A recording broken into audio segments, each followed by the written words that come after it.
The chain had grown into a part of him. Rusted links coiled around his thick neck, digging into the skin that had once been proud and strong. The bear stood in a barren yard behind a crumbling house, surrounded by dry dirt that had long forgotten the touch of grass. His world was small, a few worn steps in each direction, and a single bucket of stale water was all he had. Years passed like silent shadows. The wind came and went. So did the seasons. But the chain never left. People walked by. They knew the bear was there. Some had seen him since he was a cub, taken from the wild and brought to this lifeless corner of the world. Now he was grown, but only in size. His eyes held no fire. They were hollow, dark, and distant, as if whatever once made him alive had slowly drained away. Children played nearby, throwing stones not out of cruelty but boredom. Adults said nothing. To them, the bear was just part of the background. When winter came, the snow buried him in silence. When summer arrived, the sun burned him without mercy. Flies circled him constantly, and he rarely swatted them away. He had learned not to waste energy. The chain had taught him that. It had taught him stillness. It had taught him silence. Every scar on his body told a story that no one ever asked to hear. He did not remember what trees smelled like. He did not know what it felt like to walk freely or swim in a stream. He only knew the cold bite of metal and the weight of days that never changed. In this forgotten place, surrounded by broken fences and the sound of distant traffic, the bear waited. Not for help, not for kindness, just for another day to pass. But something was coming, something that would change everything. The village was quiet, nestled between hills that seemed untouched by time. A young woman named Clara, working with an animal welfare group, had come to the area on a routine visit. She was there to check on reports of stray dogs. But during a conversation with a shopkeeper, something unusual came up. The man mentioned a bear, not in a zoo, not in a sanctuary, but chained behind an old house on the outskirts. He spoke of it casually, as if it were no different from a rusted car sitting in a driveway. His tone was indifferent, almost dismissive, but Clara felt a chill run down her spine. When she asked for directions, others in the village quickly warned her to leave it alone. They said the owner was difficult. They told her the bear had been there for years. No one cared anymore. But Clara could not ignore it. Something about the way they talked, the way they brushed it off, made her even more determined. She borrowed a bicycle and pedaled to the edge of the village, where houses thinned out and silence took over. The yard came into view slowly, hidden behind leaning fences and tall weeds. At first she saw nothing. Then she spotted the chain, and then the bear. Her breath caught in her throat. The creature looked like a ghost from another world. Its fur was matted, its body thin, its legs trembling even as it stood still. The chain wrapped around its neck like a cruel memory that refused to be forgotten. It did not growl or move when she approached. It simply stared at her with tired eyes.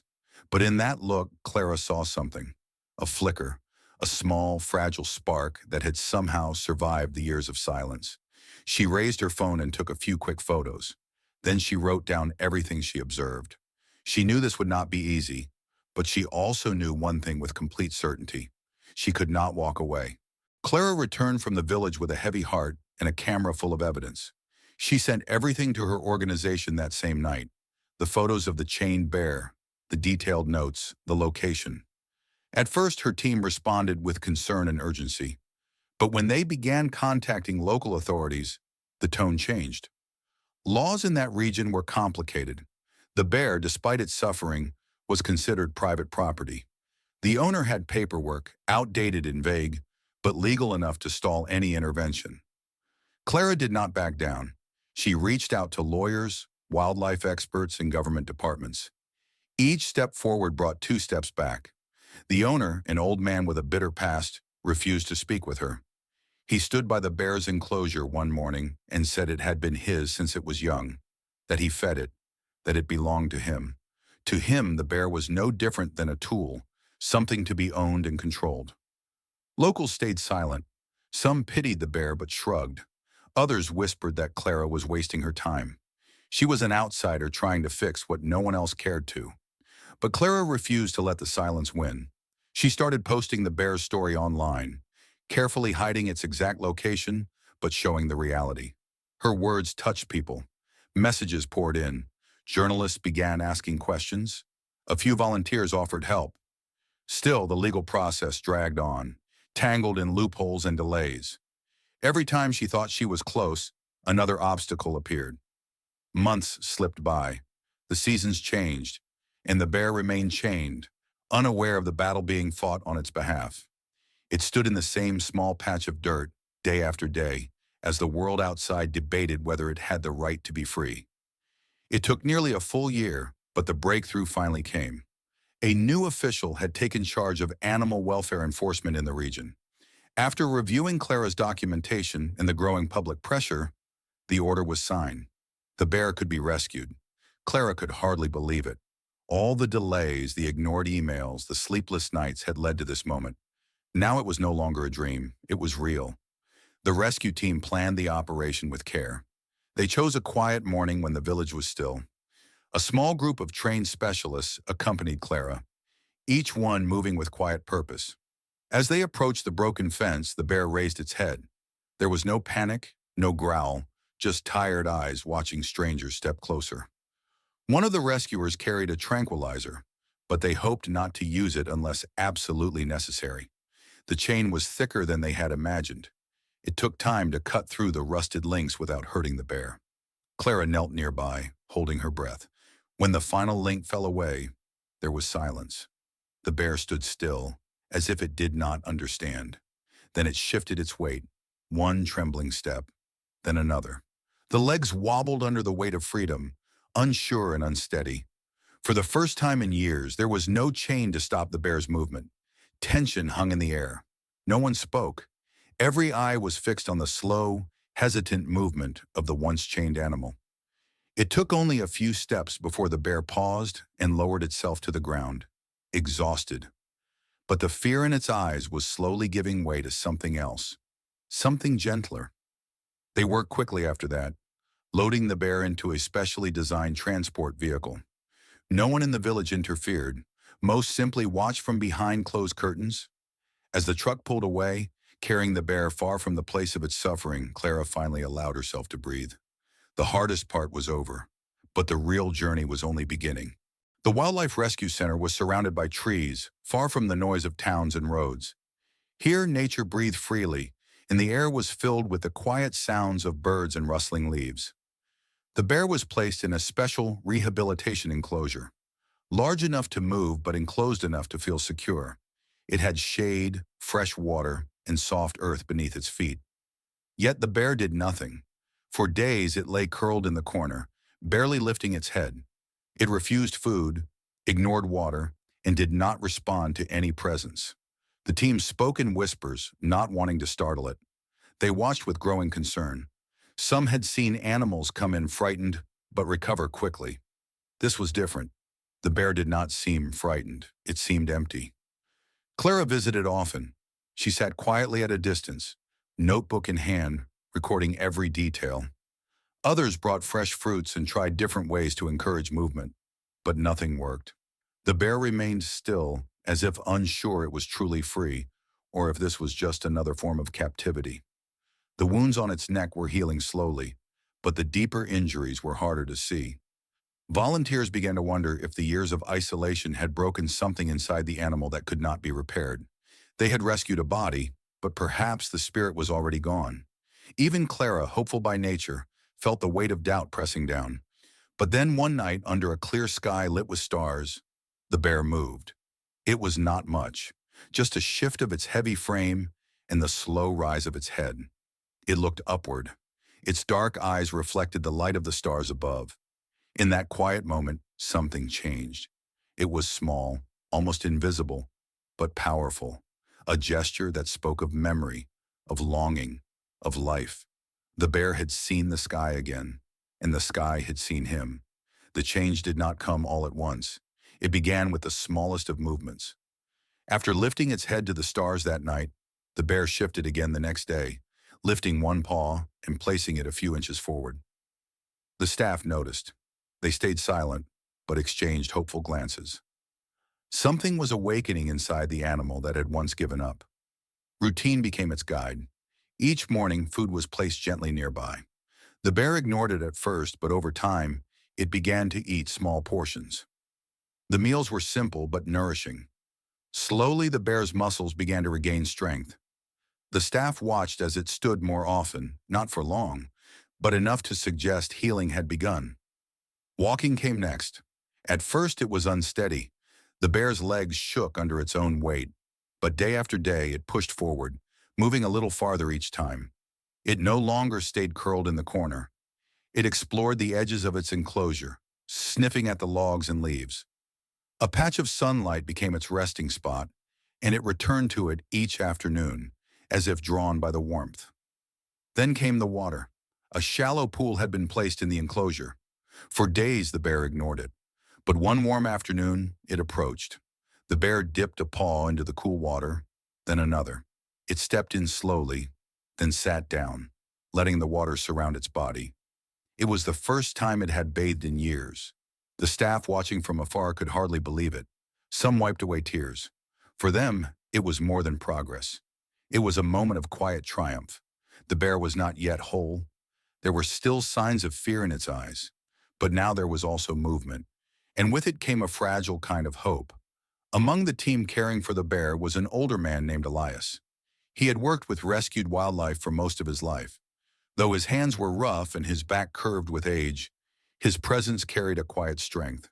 He had seen pain in many forms and understood that healing often required silence more than action. Elias never forced interaction.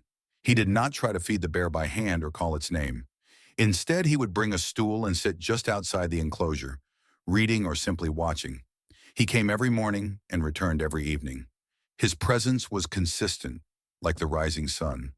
He spoke little to the others, focusing all his attention on the animal that had suffered so long in chains. At first, the bear ignored him, but over time it began to notice. It would lift its head when Elias arrived, then lower it again. A few weeks passed, and the bear started moving closer to the edge of the enclosure. Not too close, just a few steps. Then one morning, it stopped only a few feet away from Elias and sat down. The man said nothing. He only smiled gently and remained still. A bond had begun to grow, one built not on words but on presence. The bear no longer flinched when Elias stood or walked nearby. It began to associate his scent with safety, his quiet posture with peace. There was no fear in its eyes when he was near. Sometimes it would lie down close to where he sat and close its eyes, resting with the trust of an animal that had begun to believe in kindness again. The staff noticed the change. Clara, watching from a distance, felt her heart lift. The bear was connecting, not just to a human, but to the world again. Months slipped quietly into each other, marked only by small victories and slow changes. The bear, once broken and silent, now moved with strength. It walked without trembling. It bathed often and played with logs, even pawing at branches that hung low into its enclosure. The hollow look in its eyes had faded. Though shadows of the past still lingered, the bear was no longer ruled by them. The rescue team watched closely, measuring every step of progress. When they gathered to discuss its future, the decision was unanimous. The bear had healed enough to move on. A sanctuary deep within a protected forest had offered space. It was not just larger, it was wilder, with hills and trees and a small stream running through. Other rescued animals lived there, each one carrying their own story of survival. Preparations began quietly. Clara visited the sanctuary in advance, making sure everything would be safe and calm. Elias helped with the transport crate, smoothing out the bedding inside. When the day came, the bear stepped into the crate without fear. It sensed something different in the air, a shift, a beginning. The journey took hours, winding through forests and valleys. When they arrived, the gates of the sanctuary opened slowly, revealing a wide stretch of land, green and alive. The bear remained still at the edge, sniffing the breeze. The scent of earth, trees, and distant animals floated in the wind. For a long moment, it did not move. Then, as if pulled by something deeper than memory, the bear stepped out. First one paw, then another. It walked into the grass, feeling it beneath its feet. The trees rustled ahead. The bear paused, lifted its head, and breathed in the wild air. There were no chains, no walls, just space. And for the first time in its life, The bear began to walk toward a place that felt like it had always been waiting for it.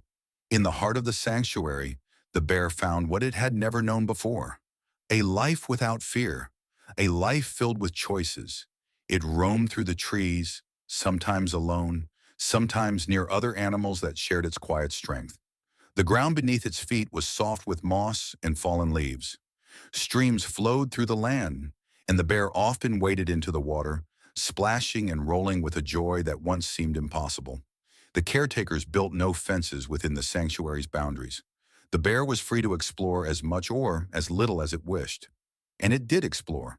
It climbed small slopes, rubbed against tree trunks, and lay stretched out in sunlit clearings.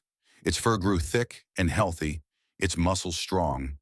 There was no longer a trace of the frail, chained creature it once was. From time to time, Clara came to visit. She never called out or rushed forward. She simply stood at a distance waiting, and each time the bear noticed her.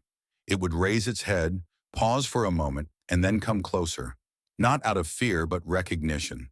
There was something deep and quiet in the way it responded to her presence, a memory of kindness, a connection born from pain and persistence.